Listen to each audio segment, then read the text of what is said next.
Hello, Spellbinders and Fun Jumpers Journey fans. I'm Yana Smakula, Spellbinders creative designer, and I'm so excited to share a couple of Christmas projects with you all today.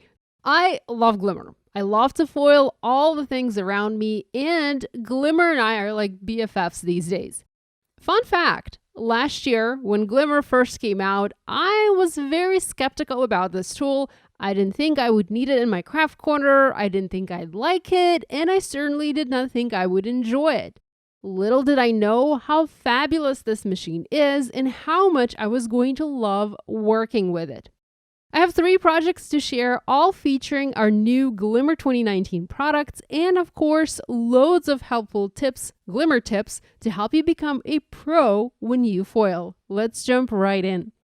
I bet you didn't know you could foil on photos. Yes, you can add beautiful foiled effects to your photographs, and think about all those gorgeous holiday photos you take with your family. If you wanted to turn one of them into a Christmas card, all you need to do is add a holiday foiled sentiment and you're ready to wow the recipient.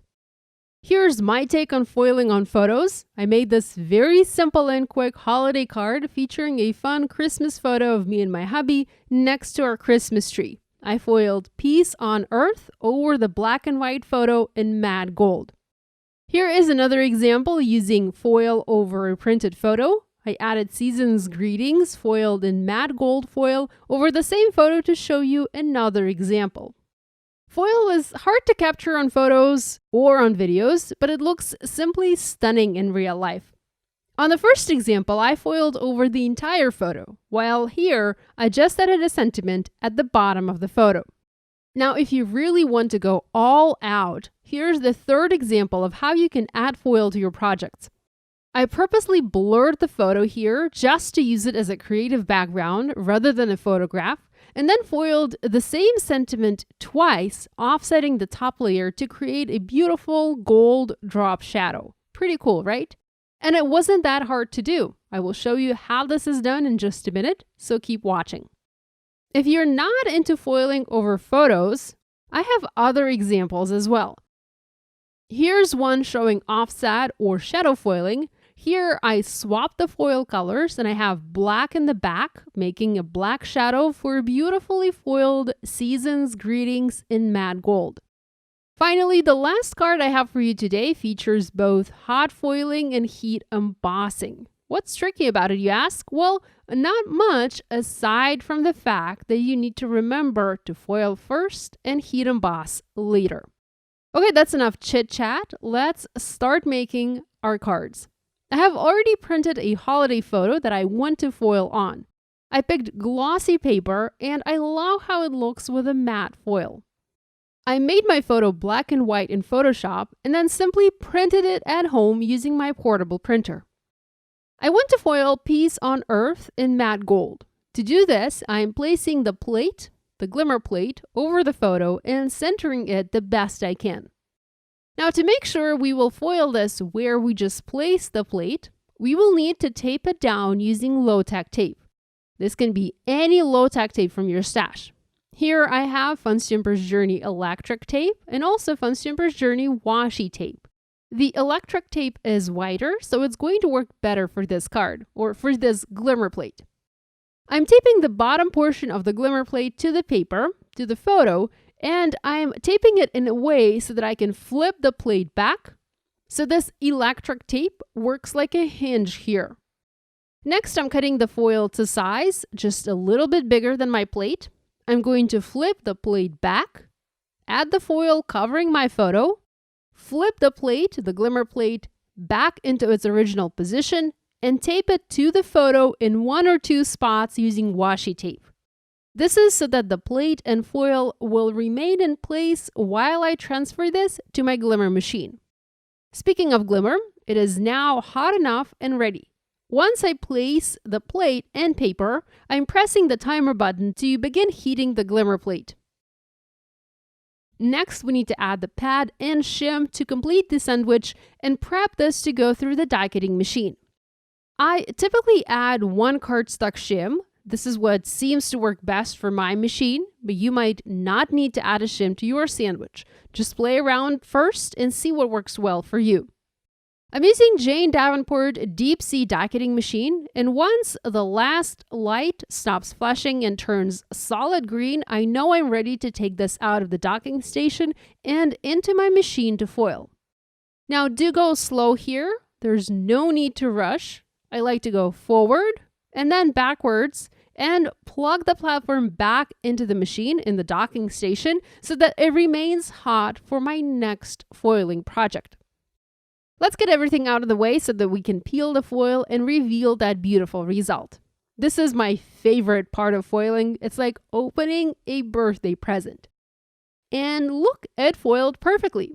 You will have different foiled results on different types of paper. I especially love to foil on this glossy photo paper as I always have perfect foil transfers. There's no overfoiling or underfoiling, just perfect results.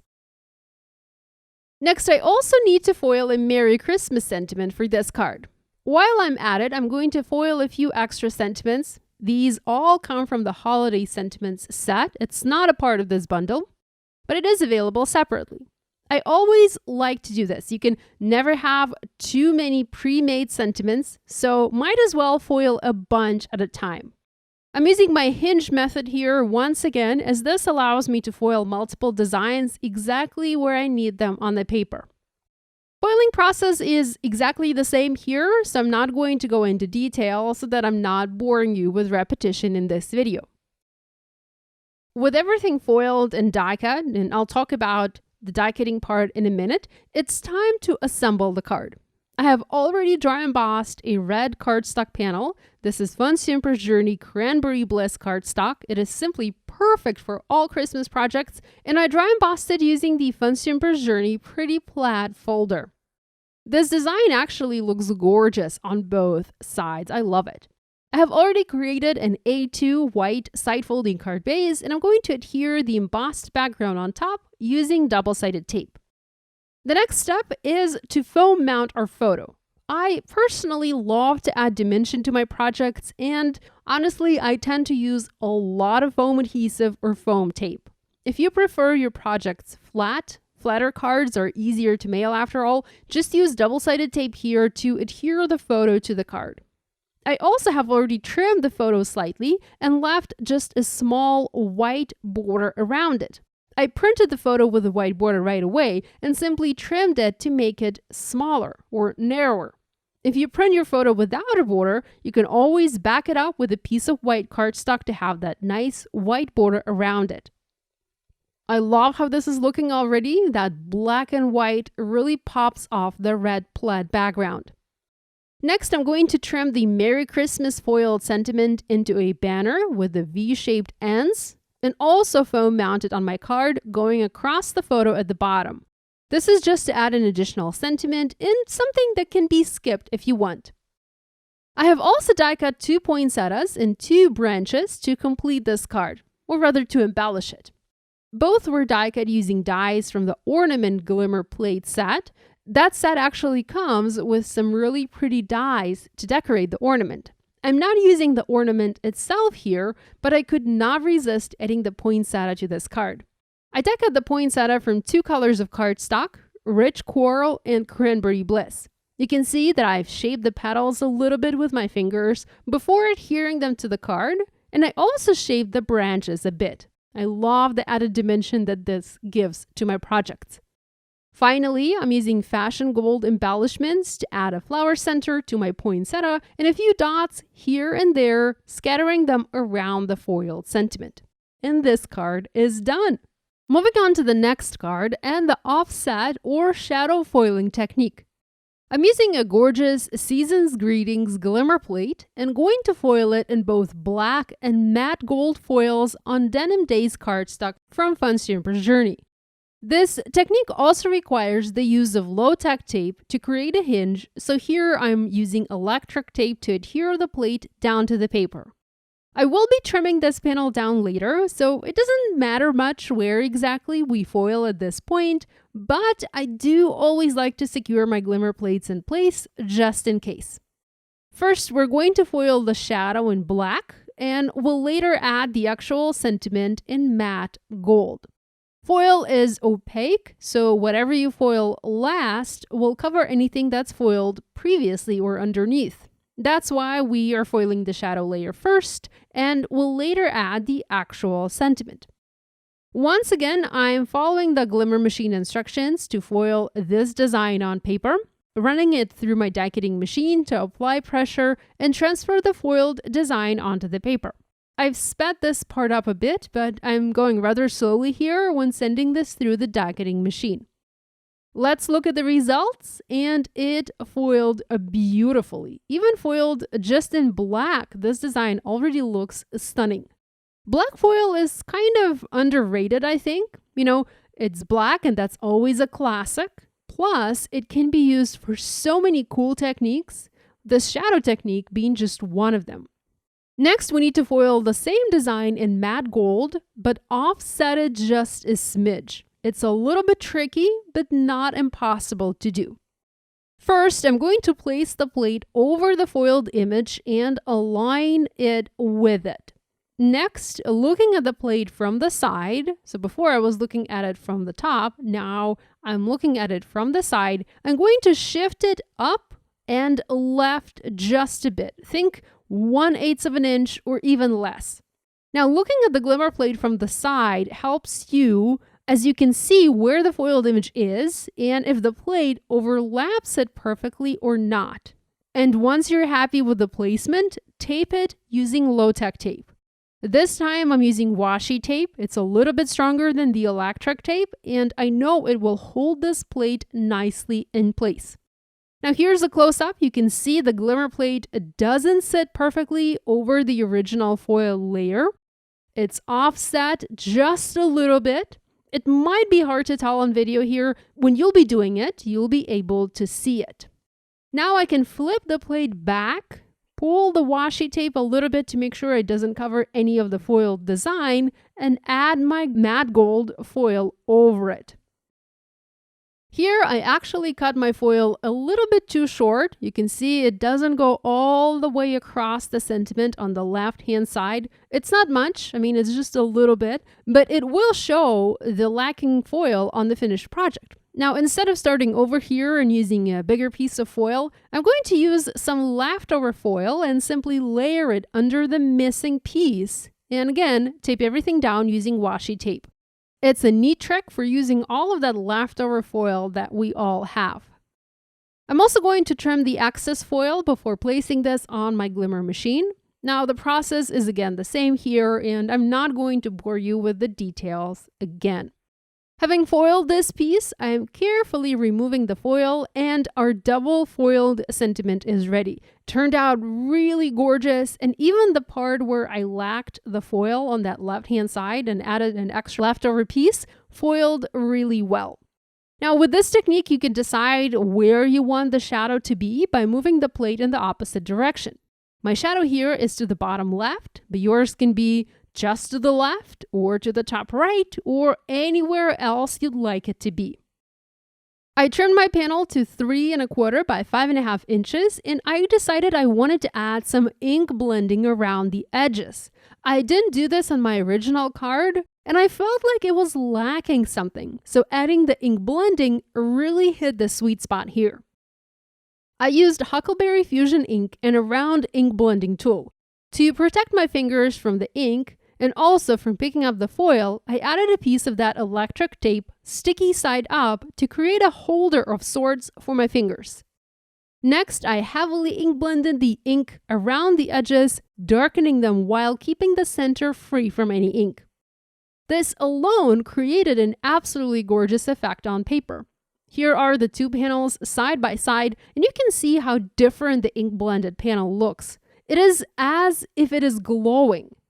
Now, the ink will lighten a little bit as it dries, but the slightly darker ink blended edge will still remain on this panel. It's just not going to be as dark once it is dry. Okay, time to assemble the card. I've already dry embossed a panel of white cardstock with Love Stripe embossing folder from Fun Stamper's Journey, and I already created an A2 white top folding card base. I'm going to adhere the panel onto the card to have a pretty embossed background. Next, I'm going to add a thin strip of red cardstock to my blue panel and foam mount that onto the card a little bit closer to the top edge. You might have noticed that I've die cut more poinsettias. I once again couldn't resist adding a flower to this card, and I also have some branches and leaves. I used the same die set as before. I'm going to ink blend Cranberry Bliss ink onto the die cut poinsettias to add additional interest and depth to these die cuts. I cut them out from rich coral cardstock, and the Cranberry Bliss ink adds a really nice touch here. I'm going to do the same for the green die cuts and ink blend them with a kiwi slice ink. Now I just need to shape the die cuts with my fingers and adhere them to the card. I'm going to place the poinsettias in the top right section next to the sentiment, add some branches, and add a leaf. And also add the other two leaves in the bottom left section under the sentiment to balance this design. The ink blending adds a somewhat vintage look to this card, while the no ink blending looks a little bit more fresh and modern. I do love both looks and wanted to share both with you. I also added some red and white twine and embellished the cards with fashion gold dots. We have one more card to create, and for this one I'm using the most beautiful holiday stationery and envelope corner glimmer plate. As the name suggests, this set is a perfect one to create stationery and decorate a matching envelope. There are some really pretty examples of how to use it on the Spellbinders website. I decided to use it to create a simple Christmas card. I'm starting with a piece of rich coral cardstock cut to 4 by 5 1/4 inches. I'm going to foil the corner element in 2 opposite corners to create a foiled frame for my card. I'm following the same tips I already shared to affix the plate in place and to add my foil. For this card, I have also already foiled a Merry Christmas banner. I foiled it on Cranberry Bliss cardstock. I also created an A2 white top folding card base and also prepped a piece of white paper to foil a frame on. The frame will house our holiday sentiment. The frame will be foiled, but the sentiment itself is going to be heat embossed on the inside of the frame. Here, while my Glimmer machine is heating up, I am multitasking by prepping the next piece I want to foil, which is this frame.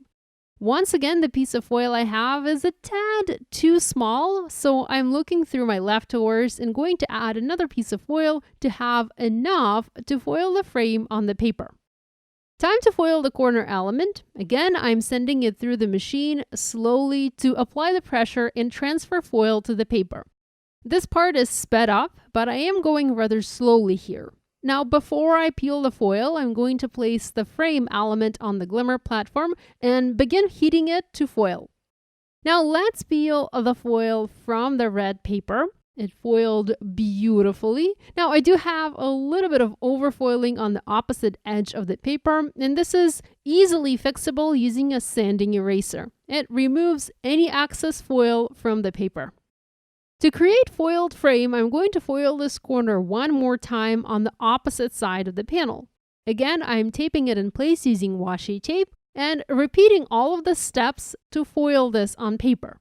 I'm not going to show you this in detail, as again, it's just repeating what we already did. I foiled the frame on white paper and it also foiled really well. I want to cut out the shape and use it on my card just as a shape, so I'm using detail scissors to carefully cut it out as there's no coordinating die for this shape. Cutting it out with scissors is rather easy. The shape isn't detailed. Plus, these scissors cut like butter. Having foiled everything I need for my card, I'm ready to begin assembling it. I do want to add some ink blending to this frame panel, like I did for my previous card, and here I'm using Cranberry Bliss ink pad and ink blending tool once again to apply the ink around the edges. I love the result that I'm able to get, and the way foil resists the ink and really pops on the darker sections of the paper. Now, I mentioned I wanted to do some heat embossing here.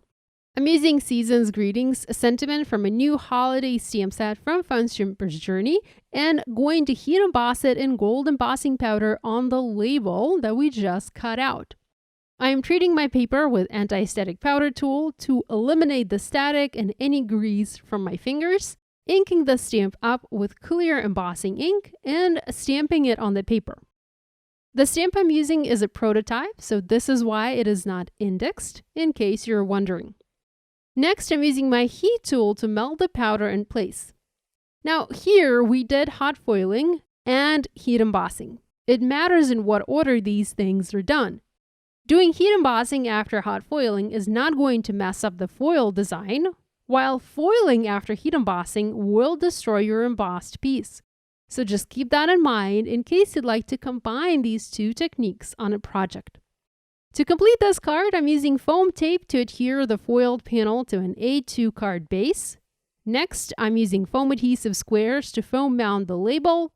And finally, adding the Merry Christmas sentiment slightly below the embossed Season's Greetings. I also die cut a few poinsettias and some leaves, and after shaping them with my fingers, I'm adhering them to the card using glue. And what's left to do now is embellish the card with some pretty fashion gold dots. I hope you'll give this idea a try. If you do, please share online and tag us on social media. We always love seeing what you guys are making. Subscribe now not to miss any new card making tutorials. Thanks for watching. I'll see you next time.